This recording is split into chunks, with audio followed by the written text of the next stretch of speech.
नमस्कार, श्री गणेशाय नमः. इनामदार सिद्धेश पानवी प्रसन्न.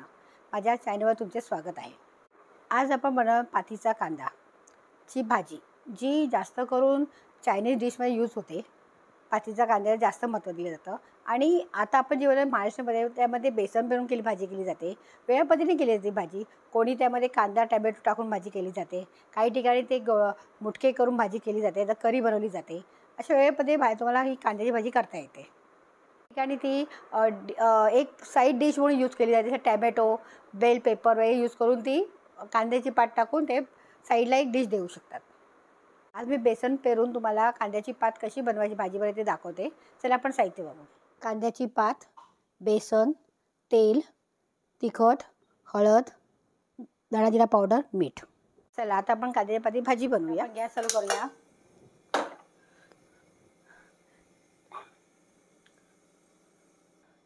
तेल टाकूया.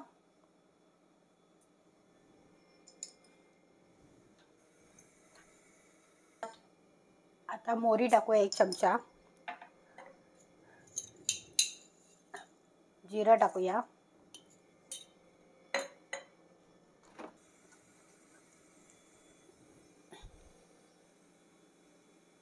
जिरं व्यवस्थित मोहरी आणि जिरं तडतडलं. आता या साईडला आपण लसूण टाकूया. बारीक चिरलेला लसूण आहे. तुम्ही लसूण चेचून पण टाकू शकता. मी बारीक करून टाकलं आहे. आता आपण कांदा आहे पातीचा तो टाकूया.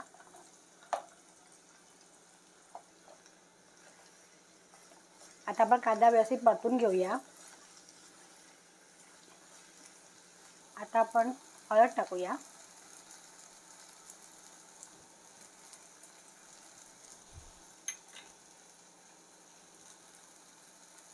तिखट मसाला.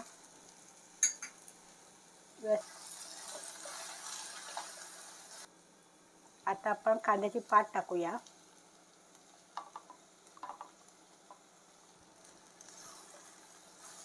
आता भाजी अशी मिक्स करून घेऊया.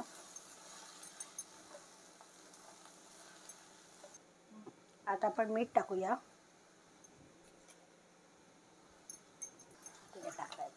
आता आपण व्यवस्थित हलवून घेऊया भाजी. तर भाजी व्यवस्थित शिजू द्या. आता किती छान कलर वाटतोय भाजीला. आता यात अजून एक वस्तू आपल्याला ॲड करायची आहे. ते मी तुम्हाला आता थोड्या वेळातच दाखवते. आता आपण थोडा वेळ झाकण ठेवूया. आता आपण झाकण उघडून बघूया. आपला कांदा व्यवस्थित नरम झाला आहे.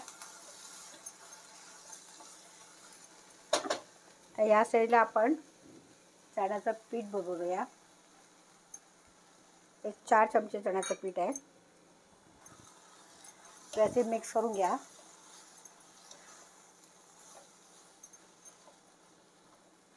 आता व्यवस्थित भाजी मिक्स करून घ्या.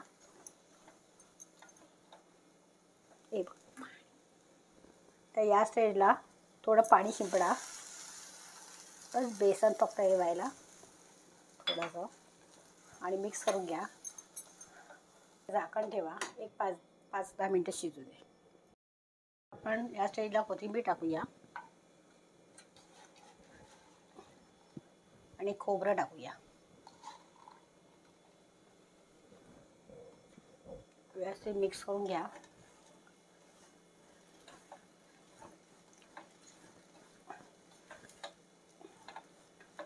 पातीची भाजी तयार आहे. सर्व करूया कांद्याची भाजी, जी मी बेसन पेरून केलेली आहे.